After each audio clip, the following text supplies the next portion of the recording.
Yakuza Kiwami, the remake of the 2005 original PS2 game, came out in 2018 at the height of the Yakuza franchise's resurgence of popularity in the West. The game stands as a marked improvement over its original version. I'm not one to typically say the remake of a game is better than the original because I quite like the clunkiness and uniqueness of old games, but even a vintage enjoyer like myself can recognize when an older game has aged in ways that makes it fundamentally worse than a modern remake that follows it beat for beat. Kiwami, being a remake of the original game, could not exist without the storied history of the Yakuza franchise. But more so than that, there are key aspects of the original Yakuza rooted in another Sega franchise, Shenmue. Shenmue released in 1999 in Japan and 2000 in the West, with a sequel coming out 1 year later and an Xbox port 2 years later in 2002. That Xbox port detail matters because both Shenmue games functioned as some of the last swan songs of Sega's hardware ambitions. The Dreamcast was a dream fading away and they shifted to third-party game development.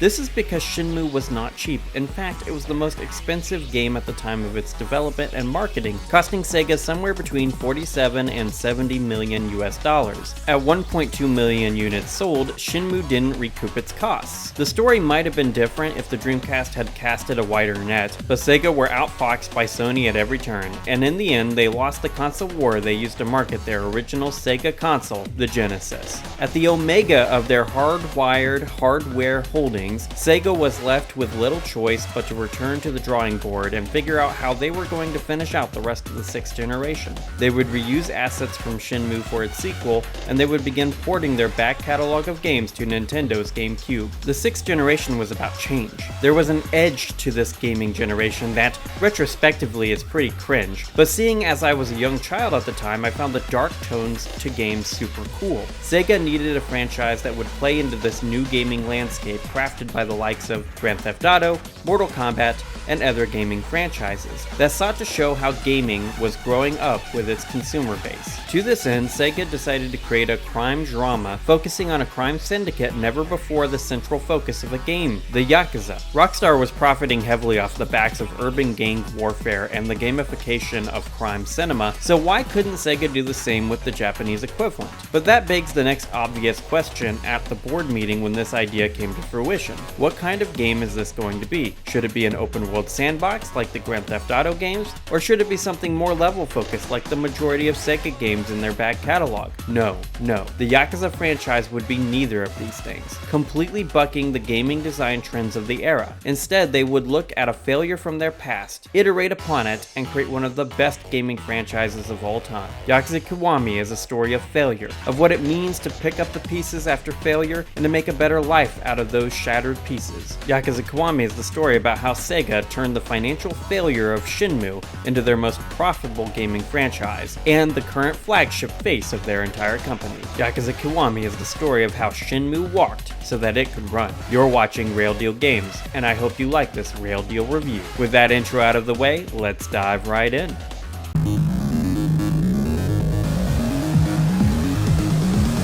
The saying goes that you shouldn't judge a book by its cover, but we all know the fallacy of that statement is that first impressions do matter with every single piece of media. There are 3 main menu movies to look at this time around: Shenmue's, Yakuza Kiwami's, and Yakuza Originals. Each of these are a combination of tonally consistent cutscenes for their specific game, which are also reflective of either directorial style or gaming trends at the time of their release. Firstly, look at the way the original Yakuza opening sets up the story of Haruka, Kiryu, and Nishiki. Using cutaways to ask questions of the audience, there's a melodramatic focus of this main menu movie that does 2 things. 1, it gets the audience attention, even if at just a casual level, in the story of this game. And 2, it shows off the dark, gritty nature of this title. Most of the voiced lines in this intro have curse words in them, something that was a prominent trend in the early to mid 2000s. It was cool for games to cuss, so games cussed. As far as intros from the time go, this is on the weaker side. If I were to see this as a kid, I'd likely be interested enough to play, but it's hard to say this is in the same caliber as the main menu intros of Mortal Kombat Deception, Armageddon, or Shaolin Monks. It's interesting how this intro clashes hard when juxtaposed against Kiwami's, something we'll be getting into shortly. For now, compare this to Shenmue's, which is more balanced in its presentation. There's an artsy Oscar bait quality to the intro that honestly works for me as an adult. From this intro, it it's obvious Shenmue is going to be a story game, likely character driven, and in that way it does a good job of setting up the journey the player will go on as soon as they press start. Both of these main menu movies, when set against Kiwami, demonstrate the flow of this franchise. Shenmue creates the tone for the character-driven drama. The original Yakuza added grit to that formula, and Kiwami's instead focuses on the highlights of the game. It's a remake, making it a celebration of all of the games that came before, while also laying down the framework for the game that would follow afterwards. When comparing this to the only other game in the franchise I've played, Yakuza 0, Kiwami's opening isn't as good, but I don't think it was trying to be. Kiwami has commitments to the franchise 0 doesn't. It has to pay homage to the original, while also moving the franchise forward into the modern age. And in that way, Kiwami's main menu movie is a resounding success. All of the influences leading up to its release are properly accounted for, and done so in a tasteful way.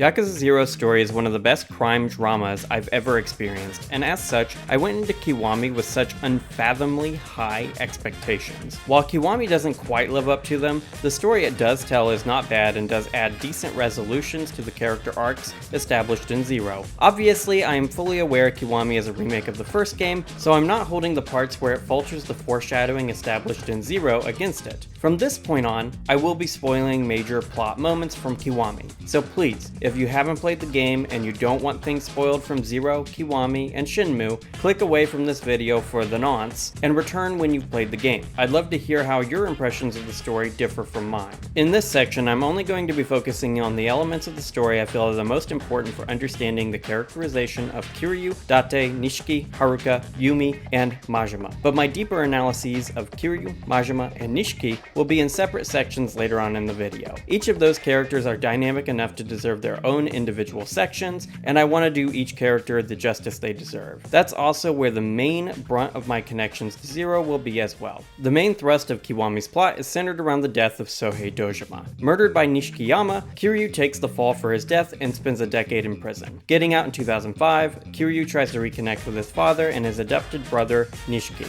But things have changed in those 10 years. Nishiki has gone down a dark path, forsaking Kiryu now that he's out of prison. This story goes some wild, crazy places too, and by the end, Kiryu will become embroiled into a government conspiracy and in a fight with Nishiki atop the Millennium Tower. Kiryu's carrot on his stick for this plot is twofold. 1. His brotherhood with Nishiki and his love for Yumi, and 2. A little orphan girl, Haruka. Haruka is the daughter of Yumi, though Kiryu doesn't learn that until much, much later. Kiryu is a man out of time, looking far younger than he should at 35 or so. As such, he makes the perfect protagonist for the world of Kamurocho, and in that way, Kiwami feels similar to anime isekais. And the plot of this game is particularly rough on Kiryu. His best friend dies at the end of the game, killing himself and the government antagonist, Jingu. The love of his life, Yumi, is shot and killed by the same Jingu. By the end, he is left friendless, fatherless, and responsible for the care of Haruka, and I'm left curious enough to want to find out where this story goes from here. It's bound to have some major twists and turns since there are 6 more games alone centered around Kiryu. As for the other characters, Kazuma, Date, Haruka, and Yumi are the standouts. From the trauma of Dojima's death, Yumi becomes amnesiac, falling in love with Jingu.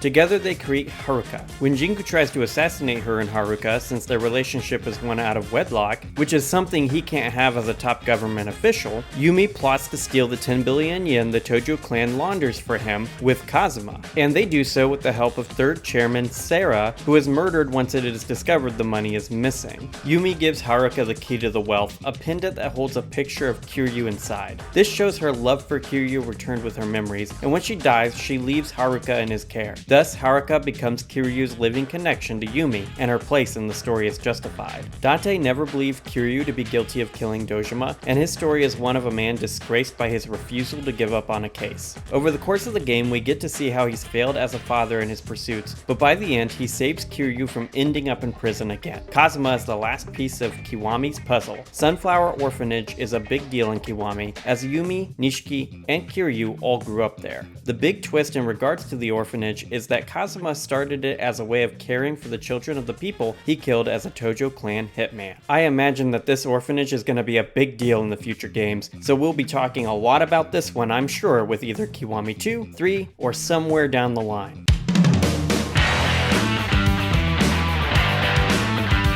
Kiryu has all the same fighting styles from Zero: Brawler, Rush, Beast, and Dragon. At the beginning of my time with the game, I expected to use each of these styles in much the same way I had in Zero, but that's not what ended up happening. In Zero, I tried Rush the most and Brawler the least, yet in Kiwami, I found Brawler to be the most useful and Rush to be the least useful, outside of specific situations. There's a few possibilities for why this is. Starting out, the progression system in Kiwami is demonstrably different than the one in Zero. In Zero, each style has its own upgrade path, so investing money into one specific one is easier in order to shore up any weaknesses you experience in one particular style over another in gameplay. In Kiwami, this isn't the case. The abilities for the three main styles in Kiwami are spread over 3 disciplines, which means over the course of the game you'll get a hodgepodge of abilities here or there for each of your styles, making them feel unbalanced if you don't keep track of how much you've upgraded each individual one, as was the case in my playthrough. I recognize that this is likely more of a feature of the way I played the game than something wrong with the progression system itself though. If I kept a record of how many abilities I was getting for each style, I could have created a Kiryu that was a little more balanced between his 3 main fighting styles. The way I approached playing this game meant that I played Kiryu very differently this time around than I played him in Zero, and the progression system is one of the core reasons why.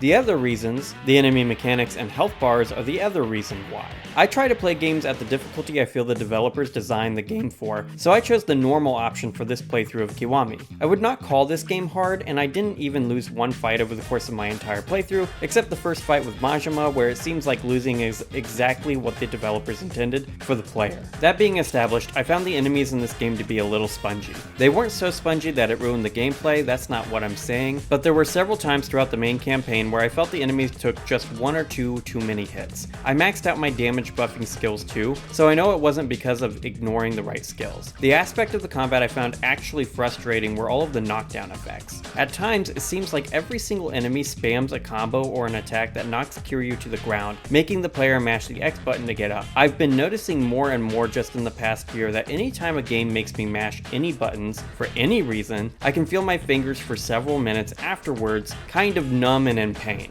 I've been playing games since I was 3 and I'm almost 30 now. I'm very conscious about getting arthritis earlier in life than I should, so this one little thing was a big negative for me. Even without the mashing, I wouldn't like this aspect of gameplay because it constantly takes control away from the player. Being knocked down just breaks the flow of gameplay, and I don't like spammable knockdown effects in any game when it's the enemies doing it. It's fine if Kiryu has a lot of knockdown effects, but I would have preferred the enemies just deal more damage than knock me down every 2 seconds. In terms of the combat encounters themselves, I found Brawler to be the most useful. Either because of the progression system, enemy compositions, or battle environments, Brawler came in the most handy for dispatching random encounters. Rush was what I used the most in Zero, and while I didn't find it to be as powerful this time around, I did find Rush to be the most useful for boss encounters. Every single time I found myself in a 1v1 situation with a boss type enemy, Rush was my best friend. Being able to perfect dodge while also having loads of dashes made the god tier mobility of Rush an absolute must when fighting in the Colosseum, Majima, Jingu, and Nishiki.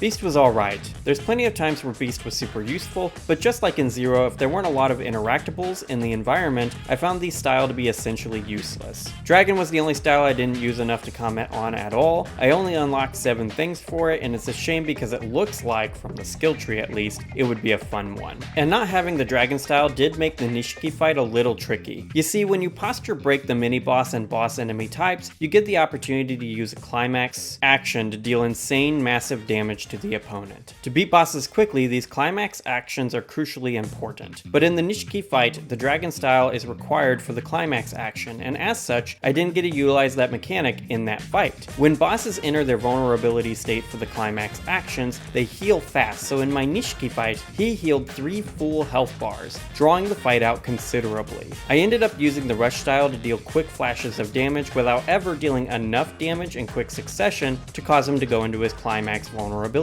mode. This isn't a complaint about the boss design though, this is instead a huge plus in my mind. The climax actions were not in Zero, and they are my favorite things about the combat in this game that is different from the gameplay in Zero. In fact, the boss encounters themselves feel more epic and hype whenever you're able to pull off one of these, especially that Rush one, which makes Kiryu look like he and Jotaro, Joestar, would be best friends.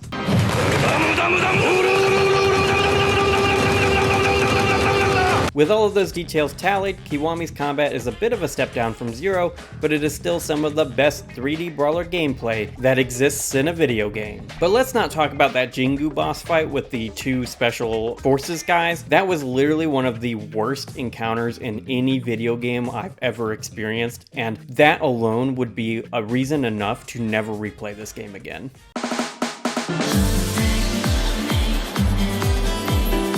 But combat doesn't matter if the world sucks, so how does Kamurocho fare in Kiwami? The core crux of the conflict in Yakuza 0 was the empty lot, and now that section of Kamurocho is replaced by Millennium Tower, this huge, beautiful skyscraper in downtown Kamurocho. It's a nice thing to see in the skyline, and Millennium Tower becomes this iconic indicator of where you are at in the city whenever you're able to see it in the distance. In the 17 years that have passed since Zero, some of the shops have shifted around too, although many are in the same locations. These shops have some real staying power. I also found myself entering the variety of shops much more often in my playthrough of this game because of the changes to the progression system. In Zero, everything was based on money, which meant I didn't really do side stuff that often unless I really needed something or wanted CP. But in Kiwami, all of the money I gained over the course of the game was specifically for side activities. Entering the shops to eat was something I kept doing even if I lost only an insignificant sliver of health because of the experience gains from eating. In this way, I like the small change to Kamurocho because it makes it feel more interactive.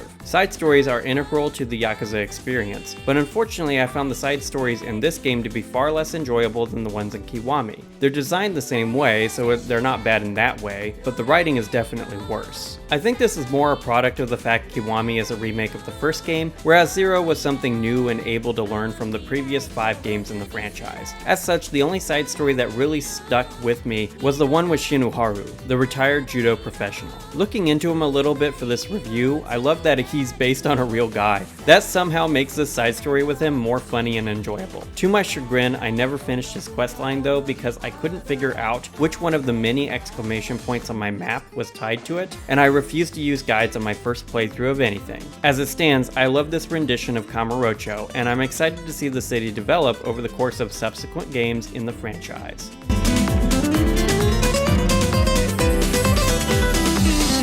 At the beginning of this video, I made the claim that Yakuza is clearly inspired by Shenmue, and that Shenmue walked so that Kiwami could run. Having played the original Shenmue last year, I made many connections between it and Kiwami during my playthrough of Kiwami. One of the major draws of the Yakuza franchise over its other contemporary competition are the minigames players are able to play. Minigames are a thing every game used to have back in the day, but nowadays, minigames are a rarer breed. This design philosophy of pairing an epic character-driven story with minigames and other side activities and stories comes straight from the Shenmue design document. Shenmue has arcades, forklift racing, chicken racing, and other side activities. At the time of its release in 1999 in the East and 2000 in the West, Shenmue was the only type of game to implement all of these elements in a mostly freely explorable world. This is core to the Yakuza game's design, and so without Shenmue, this style of open zone design wouldn't exist, meaning Kamurocho itself wouldn't exist. Beyond this, some small aspects of Shenmue's story and characters are similar to the ones in Kiwami. Lan Di, the man who murders Shenmue's main character's Ryu's dad, looks eerily similar to Lao Ka Long, the head of the Chinese triad. The plot revolving around everyone looking for the small object that holds significant value is also a similarity between the two. In addition to these elements, Shenmue and Kiwami both approach combat encounters in similar ways. Shenmue is clearly more of a fighting game than a 3D brawler with its design of combat and combo systems. However, both games are centered around the beating up of mobs of enemies with fists. Shenmue's fights are oftenly few and far between, whereas Kiwami makes the player engage in combat quite often. In these ways, Yakuza really just feels like they looked at Shenmue, saw potential, and added more combat.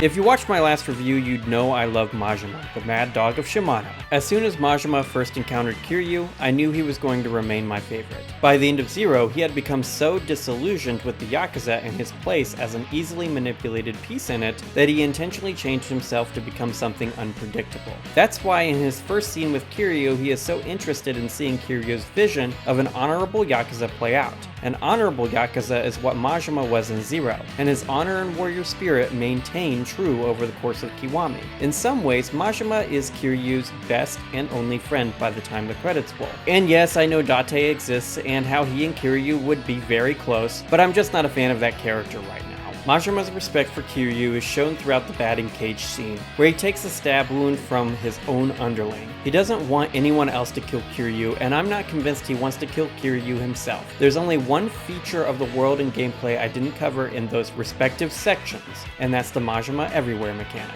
As soon as Kiryu gets out of prison and returns to Kamurocho, Goro Majima attacks, telling him he needs to get stronger if he's going to survive in the new pecking order of the Yakuza world. From here, the player will encounter Majima from time to time, and each fight with him gets them closer and closer to unlocking more dragon abilities. As I mentioned before, I only got 7 dragon unlocks in my playthrough because he never showed up for me. It's a shame because I actually really like this mechanic. I encountered him as an officer, waiter, and traffic cone, and no, I didn't misspeak with that last one. Majima definitely achieved being the most unpredictable element in the Yakuza world, but the way that he trains Kiryu up makes me really feel like he doesn't want to kill him. He takes that knife for him in the batting cage scene, but he also takes a bullet for him in this dock scene later on in the game. The final Majima moment is the one I found to be the most striking though. When he lets the hotel mistress go, it shows the side of Majima Makoto tapped into all those years ago. Makoto is the only woman we know he loved in the past 17 years, but throughout the entirety of Kiwami, he never hurts any women. I think this shows elements of his respect for women, and maybe it demonstrates his reverence for the only woman he's ever loved.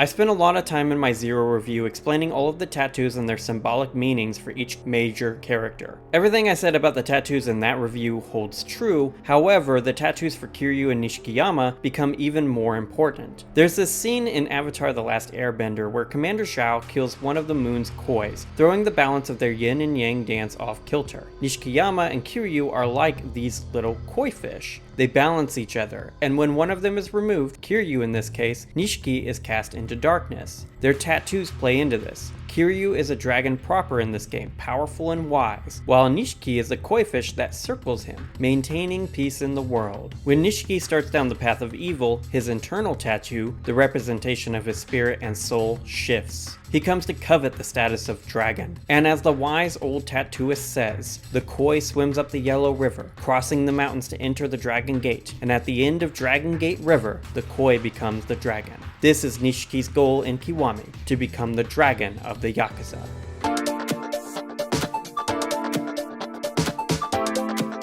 The title, The Dragon of Dojima, is a dangerous title to covet though. The title doesn't serve Kiryu well in Kiwami. It is a title he earned by striking Shibusawa down in Zero, and it is a title corrupted by Kiryu's perceived murder of Dojima. What kind of dragon strikes his lord down after all? The dramatic irony on display, the knowledge the audience knows that the characters in Kiwami don't, is how Kiryu is innocent. He maintains his internal status as an honorable and good dragon, wise beyond measure, and the perfect person to mediate the future of the Yakuza. Unfortunately, not even a dragon like Kiryu can stop a koi from drowning.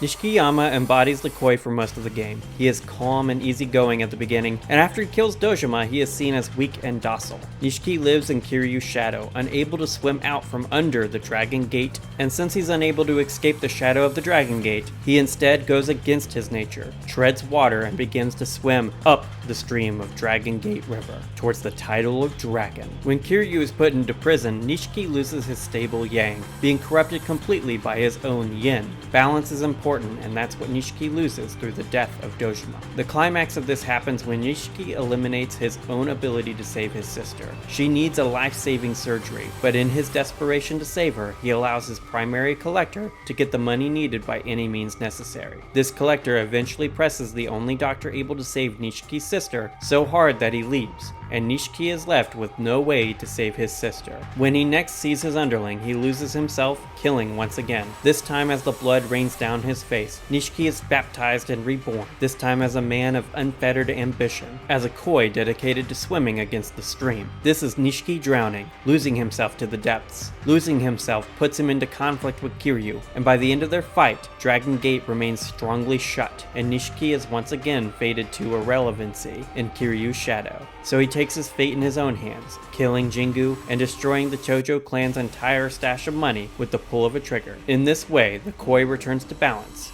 calm and serene once more.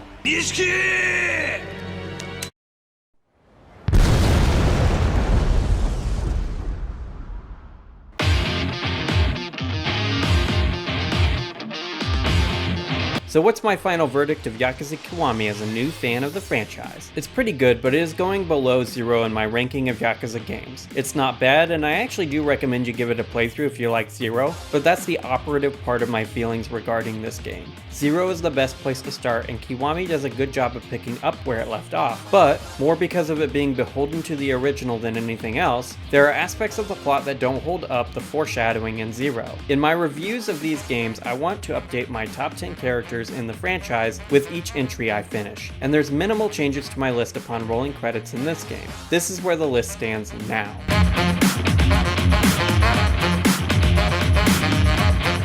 Kiwami will not be making my top 100 of the 2010s list. That's not an admonishment of the game, mind you, it's more a statement of how competitive my top 100 of the 2010s is. I really liked Kiwami, and if I had finished back in 2019 when I first played it, it would have made the list for a time, only to be knocked out by some game or other I've played since then. Games in each of my top 100 lists are essentially games I like every single aspect of, even the parts other people might see as flaws with the game. As such, if I find something in a game to be a flaw, it's unlikely to get onto that list, and there were a few flaws with the game that put it out of contention. And that's the video, my guys. What do you think of Yakuza Kiwami? Is there something I missed about it or its connection to Shenmue? Let me know in the comment section below, and while you're there, smash that like button and subscribe for more Rayl Deal gaming content like this in the future. I plan to make 2 videos for each mainline game in the Yakuza franchise and the 2 Judgment spin-offs this year. Ding the notification bell if you'd like to keep up with my Year of Yakuza content rollout. And if you have a moment right now, check out one of my other videos on the screen. If you like this review, you'd like my Yakuza 0 review for sure. Regardless of what you choose to do, have an awesome day, guys. Wait,